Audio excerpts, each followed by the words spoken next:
Baik, Assalamualaikum warahmatullahi wabarakatuh. Waalaikumsalam warahmatullahi wabarakatuh. Baik, terima kasih teman-teman semua sudah datang ke Meet kali ini. Baik teman-teman semua, sebelumnya kenapa kita ada di Meet ini? Karena kita akan melakukan suatu kegiatan dari layanan yang ada di bimbingan dan konseling, yaitu layanan bimbingan kelompok. Sebelumnya, mari kita perkenalan terlebih dahulu. Mulai dari saya Muhammad Faris Al-Farizi, bisa dipanggil Faris.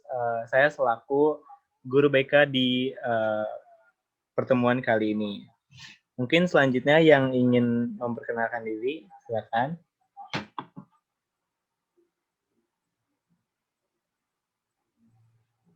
Saya aja, Kak. Baik, silakan. Perkenalkan, nama saya Rezika Pratiwi, bisa dipanggil Pratiwi. Saya dari Universitas Jambi. Baik, selanjutnya. Saya Kak. Iya, silakan. Perkenalkan, nama saya Elvira Dinanda Putri, bisa dipanggil Ira, dari Universitas Jambi semester 4. Baik, selanjutnya.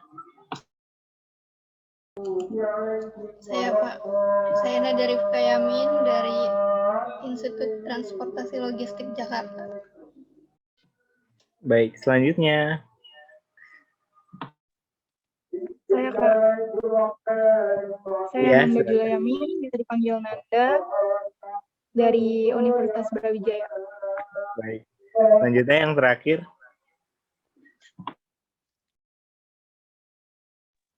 Nama saya Tika Nufadila, bisa dipanggil Atika, saya dari Ubudut. Terima kasih kepada teman-teman semua yang sudah memperkenalkan dirinya. Baik, sebelum saya memulai, apakah teman-teman sebelumnya ada yang pernah melakukan layanan bimbingan kelompok?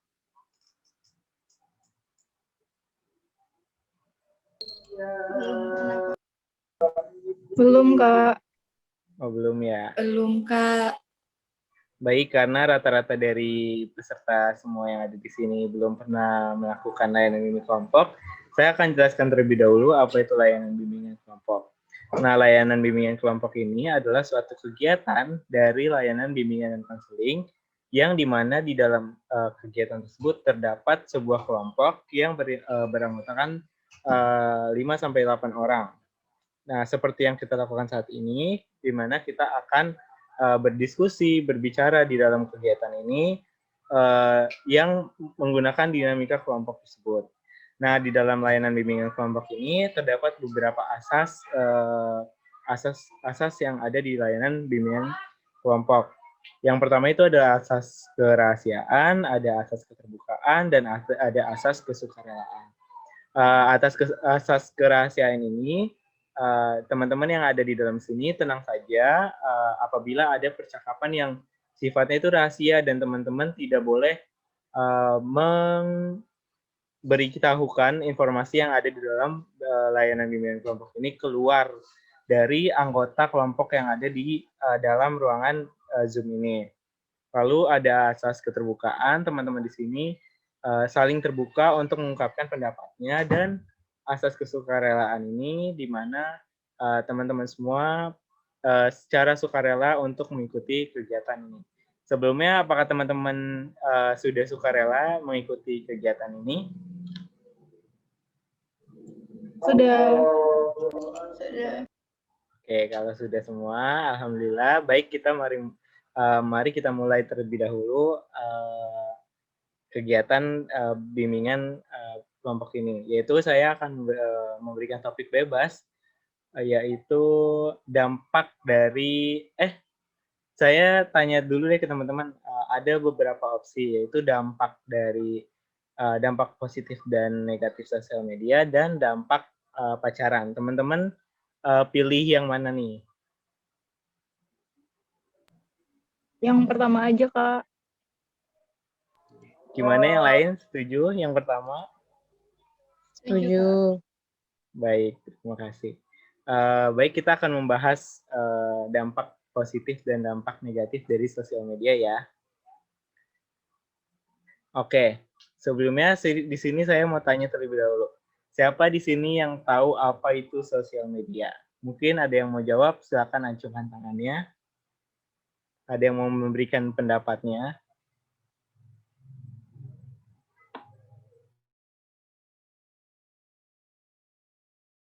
Ya. Jadi saya ingin berpendapat mengenai sosial media. Jadi artian dari sosial media itu yaitu sebuah media online dengan para penggunanya bisa dengan mudah berpartisipasi, berbagi, dan menciptakan isi meliputi blog, jejaring sosial seperti Wikipedia, forum, dan dunia virtual lainnya. Blog atau jejaring sosial dan wiki merupakan bentuk media sosial yang paling umum digunakan oleh masyarakat di seluruh dunia. Oke, baik. Kak. Mungkin yang lain ada yang ingin memberi pendapatnya tentang apa itu sosial media?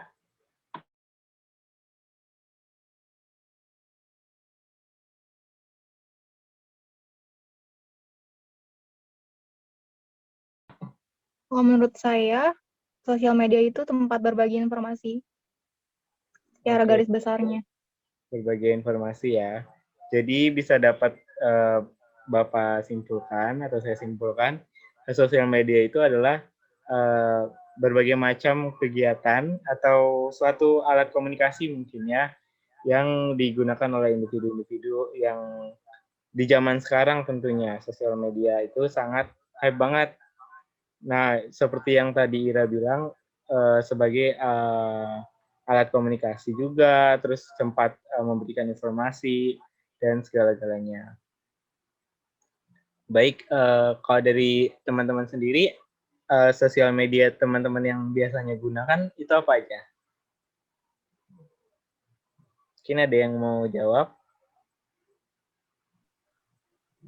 Saya Instagram, Kak. Instagram. Yang lain mungkin? Kalau saya Twitter. Oh, kalau ada Twitter ya. Kalau Ira? Telegram. WhatsApp sih. Oke, intinya semua itu adalah alat komunikasi juga ya, dan bisa menjadi tempat mendapatkan informasi juga. Nah, dari dari pengertian tadi, kita bakal ngebahas dampak positif dari sosial media tersebut. Sosial media di sini maksudnya banyak ya platform-platformnya, kayak misalkan dari Instagram, Twitter, dan yang lain-lainnya.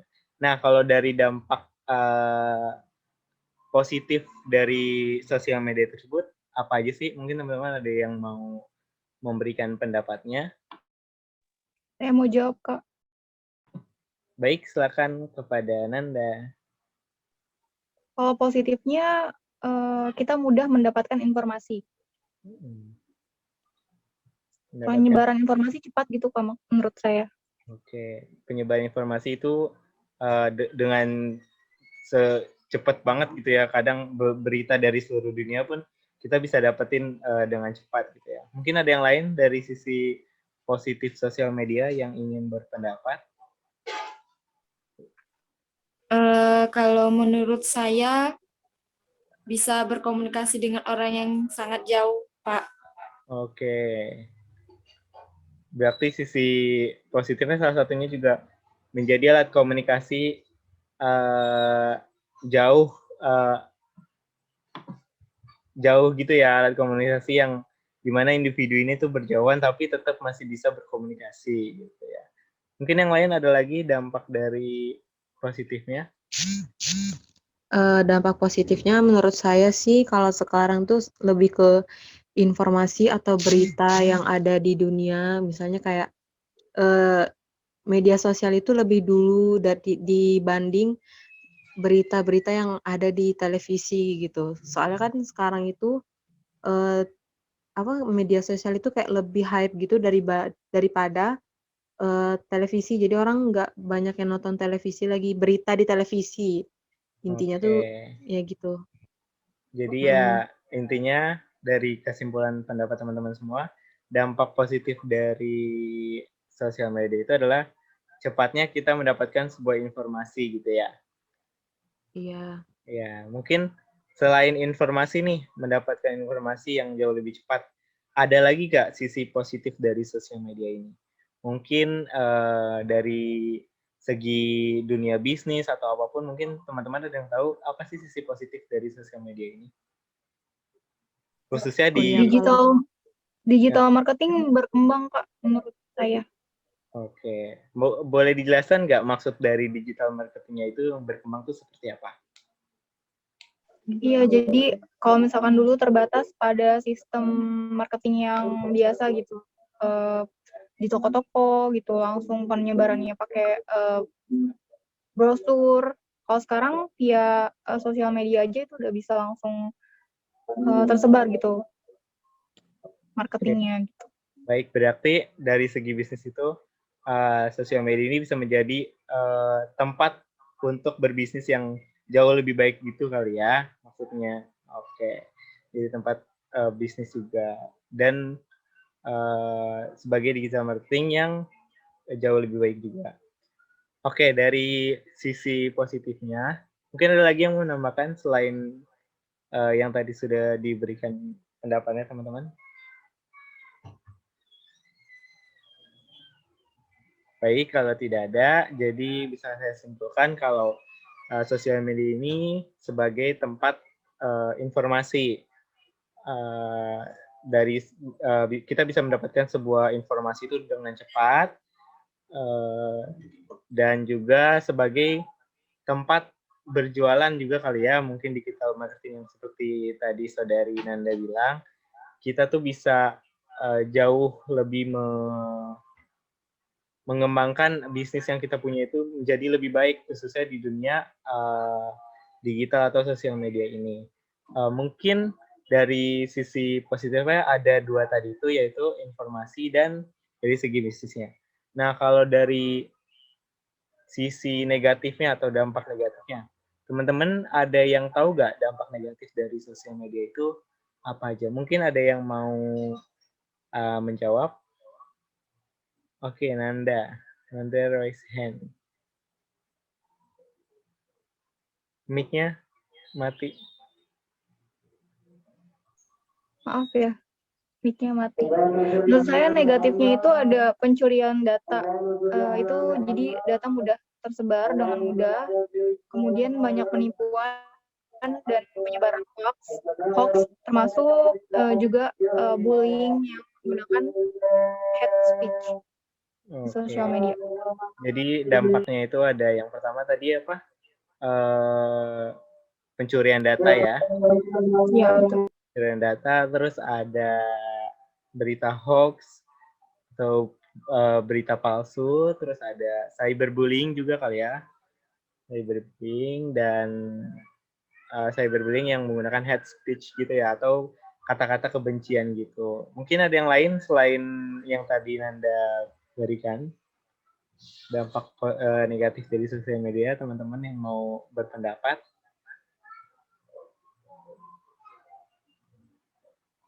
Pada Nada mungkin, yang lainnya? Baik, kalau tidak ada, saya bakal menyimpulkan dari apa yang saudari Nanda bilang, yaitu yang pertama itu adalah pencurian data. Karena di sosial media ini, seperti yang Nanda bilang, kita bisa dampak negatif dari sosial media ini adalah pencurian data. Kenapa? Karena dalam mengisi sebuah platform, misalkan Instagram, Facebook, dan yang lainnya, itu kan kita memerlukan sebuah data pribadi kita. Dan hal itu bisa saja rentan dicuri oleh pihak-pihak yang nakal atau ya pihak-pihak nakal yang menggunakan data pribadi kita sebagai alat kejahatan. Yang kedua yaitu adalah berita hoax atau berita palsu. Nah, seperti yang tadi dari sisi positifnya kan kita dapat dengan cepat menerima informasi dari manapun, gitu kan. Bahkan sosial media ini kita bisa tahu duluan daripada tahu dari TV nih, gitu kan. Nah, salah satunya yaitu tadi berita palsu. walaupun informasi yang diberikan cepat, tapi ternyata ada sisi negatif dari informasi tersebut, yaitu adalah berita yang palsu. Berita palsu ini banyak macam-macamnya, misalkan ada berita yang ya pokoknya berita palsu gitulah. Terus ada cyberbullying. Cyberbullying itu juga ini merupakan dampak negatif yang cukup banyak juga dari sosial media, apalagi teman-teman yang mengalami sebuah bullying melalui sosial media oleh orang yang nggak dikenal gitu kan, menggunakan hate speech atau kata-kata kebencian gitu, dan itu sangat berdampak ke kesehatan mental seseorang. Dan ya apa yang disebutkan dari Nanda tadi itu sudah cukup banyak dari dampak negatif sosial media. Mungkin teman-teman ada yang mau menambahkan lagi dampak negatif lainnya dari sosial media? Saya nambahin, Pak. Baik, Mungkin kepada Nada kecanduan. sekarang silakan. Kecanduan media sosial. Kecanduan ya. Itu maksudnya dari kecanduan itu seperti Jadi nggak ingat waktu. banyak menghabiskan waktu untuk bersosial media gitu ya. Ya. Oke. Jadi benar apa yang Nada bilang, yaitu menyebabkan kecanduan juga salah satu dampak negatifnya. Karena rasa ingin tahu terusan dari sosial media itu yang menyebabkan seseorang atau individu tetap menggunakan sosial medianya terus-menerus gitu kan, dan yang dapat menyebabkan kecanduan juga. Oke, mungkin dari teman-teman ada yang ingin menambahkan lagi?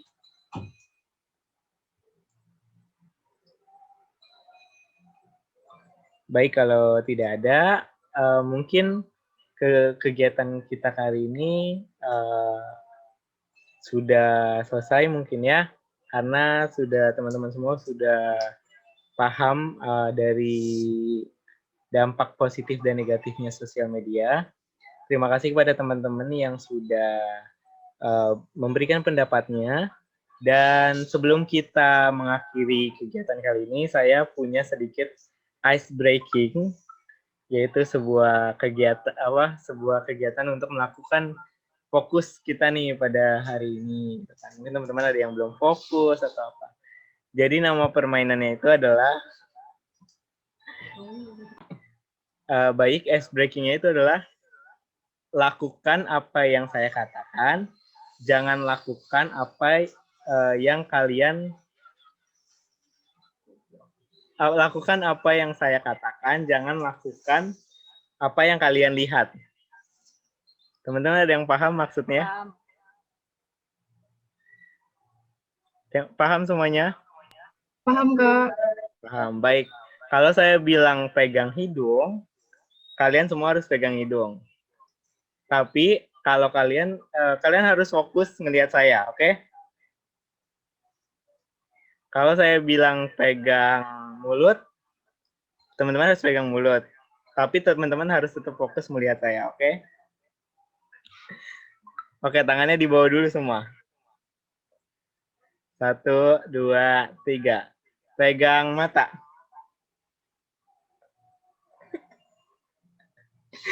Baik, fokusnya udah bagus. Selanjutnya pegang hidung.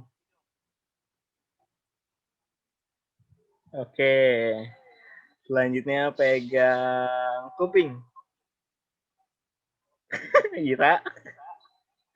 Ira kenapa megang hidung? Baik, selanjutnya pegang alis.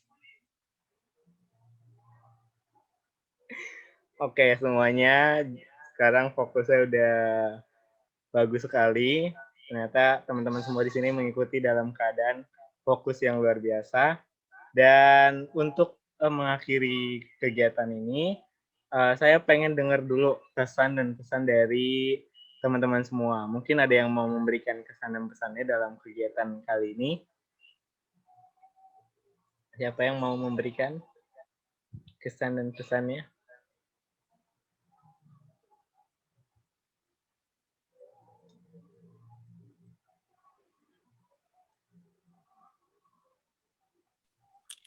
saya aja, Kak. Nah, baik, kepada Rezika Pratiwi terlebih dahulu, dipersilakan.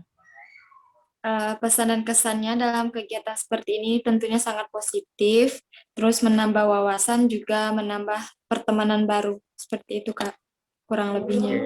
Iya, bagus banget itu ya, menambahkan pertemanan baru, apalagi di sini dari universitas yang berbeda-beda ya kan. Ada yang dari Trisakti Jakarta, terus ada yang dari Brawijaya Malang, terus ada yang dari Universitas Jambi juga, terus ada anak SMA juga nih satu ya kan. Oke, mungkin ada lagi yang memberikan kesan dan pesannya. Tadi Nanda sempat angkat tangan ya, apa yang mau disampaikan? Pesan-pesannya itu sebaiknya sosial media itu digunakan secara bijak seperti saat ini. Jadi kita menggunakan sosial media dengan cara yang baik gitu, bertukar informasi, bertukar pendapat dan banyak belajar edukasi gitu. Terus kesimpulannya juga sosial media juga harus dibatasi, dipakai dengan bijak. Oke, bagus banget itu apa yang saudari Nanda katakan. Mungkin teman-teman ada lagi dari Nada, Atika, dan Elvira mungkin ingin memberikan kesan dan pesannya. Ya, untuk saya ya Kak, dengan Nanda tadi, gunakan sosial media dengan bijak dan digunakan untuk hal-hal yang baik dan benar, agar tidak terjadi penyimpangan dalam menggunakan sosial media. Untuk pesannya mungkin pertemuan ini bagus untuk mengedukasi diri kita sendiri agar dalam menggunakan media sosial itu harus hati-hati. Jangan menggunakan sosial media menjadi bodoh gitu. Kita harus pintar-pintar dalam menggunakan sosial media. Baik, kepada Elvira, terima kasih sudah memberikan kesan dan pesannya. Mungkin teman-teman sudah tidak ada lagi yang mau memberikan kesan dan pesannya. Baik, sebelum kita menutup kegiatan kali ini, ada baiknya kita berdoa terlebih dahulu. Berdoa menurut kepercayaan masing-masing, berdoa dimulai.